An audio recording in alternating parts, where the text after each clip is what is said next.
아무리 의뢰인께서 원하더라도 이혼 전문 변호사의 본분에 맞지 않은 역할도 분명 있습니다. 대표적인 것 바로 의뢰인분 심리 상담이에요.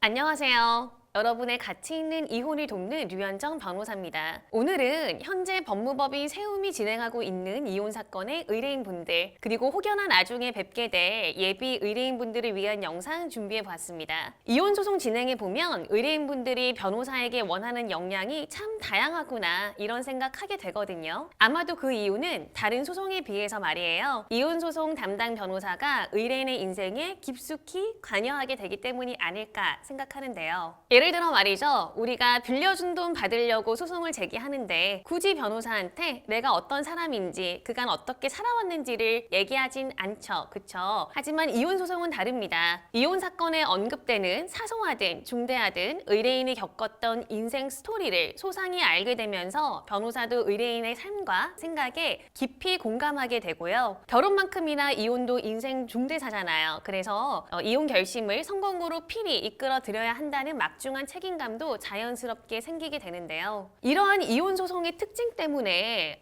이혼 소송을 잘 진행하는 것만큼이나 이 이혼 전문 변호사에게 필히 기대되는 추가적인 역할도 분명 있는 것 같습니다. 이혼 전문 변호사에게 특별히 요구되는 역할은 무엇일까요? 그리고 과연 그 범위는 어디까지일까요? 오늘은 이런 얘기를 해보고자 합니다. 그럼 바로 시작해 보겠습니다.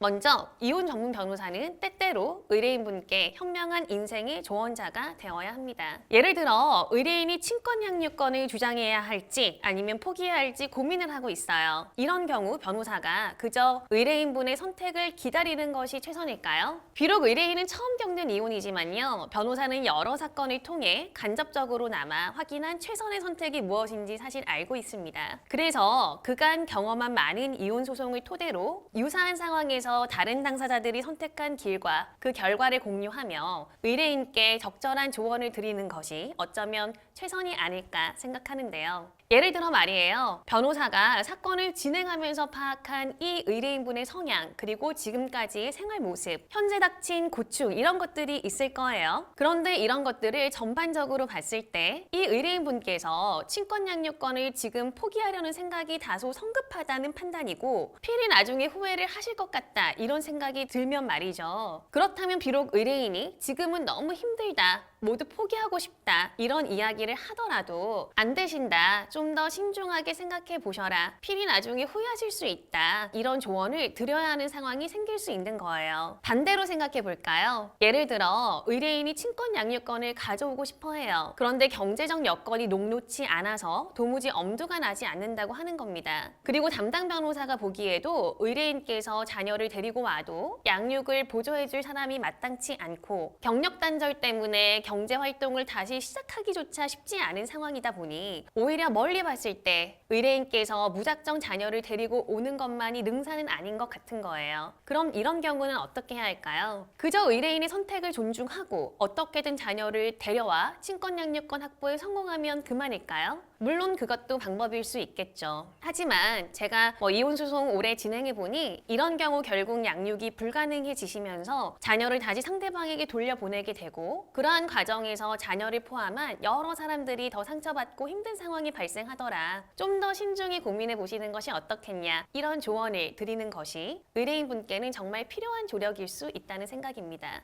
물론 변호사는 대리인에 불과합니다. 그래서 결정적이고 종국적인 선택을 하는 건 의뢰인분의 몫이에요. 하지만 그러한 의뢰인의 곁에서 최대한 올바른 선택을 하실 수 있도록 그간의 경험을 토대로 여러 선택지를 제공해 드리고 조언도 드리는 역할, 아마도 이혼 전문 변호사에게 특별히 요구되는 역할 아닐까 생각합니다. 그리고 이혼 전문 변호사는 의뢰인과의 이 소통에 특별히 신경을 써야 하는데요. 이혼 소송 말이죠. 사건 진행하는 와중에도 생각지 못한 상황이나 변수 정말 수시로 발생합니다. 예를 들어서요. 상대방이 의뢰인의 직장 동료에게 의뢰인의 명예를 훼손하는 문자를 보냈다며 다급하게 연락이 오기도 하고요. 상대방이 갑자기 유치원에 찾아와 자녀를 몰래 데리고 가버리기도 합니다. 이혼 소송 직전에 집을 나가면서 집안 귀중품을 모두 가져가 버리는 경우부터요. 그간 부담했던 대출이자 갑자기 안 내겠다고 해서 의뢰인께서 경제적으로 난감한 상황을 맞이하게 맞이하기도 합니다. 이게 사실 일반 민사 아니면 형사 사건과는 좀 다른 부분인 것 같아요. 아무래도 당사자분들의 생활과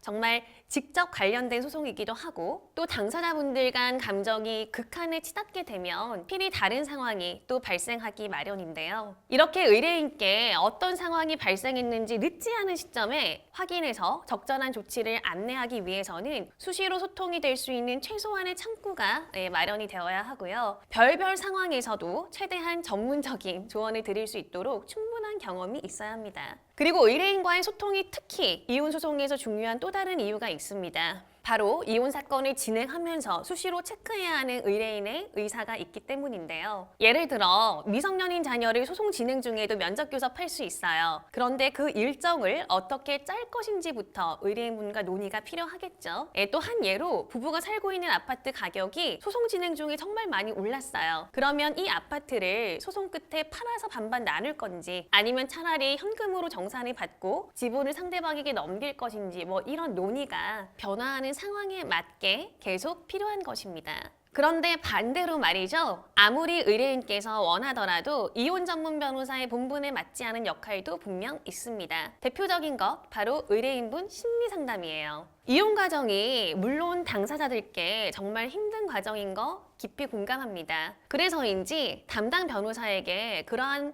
감정의 힘듦을 공감을 받든 하소연을 하든 해서 계속 해소하려는 의뢰인분들 간혹 계십니다. 하지만 분명한 건 변호사가 심리 상담사는 아니거든요. 변호사와 그런 감정을 나눈다고 딱히 속 시원하게 해결되는 것도 사실 없어요. 변호사가 실효적인 조력을 드릴 수 있는 부분이 아닙니다. 문제는 이러한 부분에 변호사가 시간과 감정을 너무 많이 쏟게 되면 아무래도 정말 필요한 본분 그리고 업무에 필히 여력이 부족해집니다. 그리고 그 피해는 의뢰인께서 의뢰한 그 소송에 고스란히 반영될 수밖에 없습니다. 힘든 의뢰인분들의 그때그때 감정을 그저 들어드리는 것 그리고 공감하며 위로해드리는 것은 변호사의 본분과는 다소 거리가 있습니다. 그래서 변호사가 이혼 소송에 집중하고 또 특별히 요구되는 역할에 에너지를 투입해 최선의 결과를 만들 수 있도록 의뢰인과 변호사 사이에도 충분한 이해와 신뢰 그리고 협력이 분명 필요하다는 생각입니다.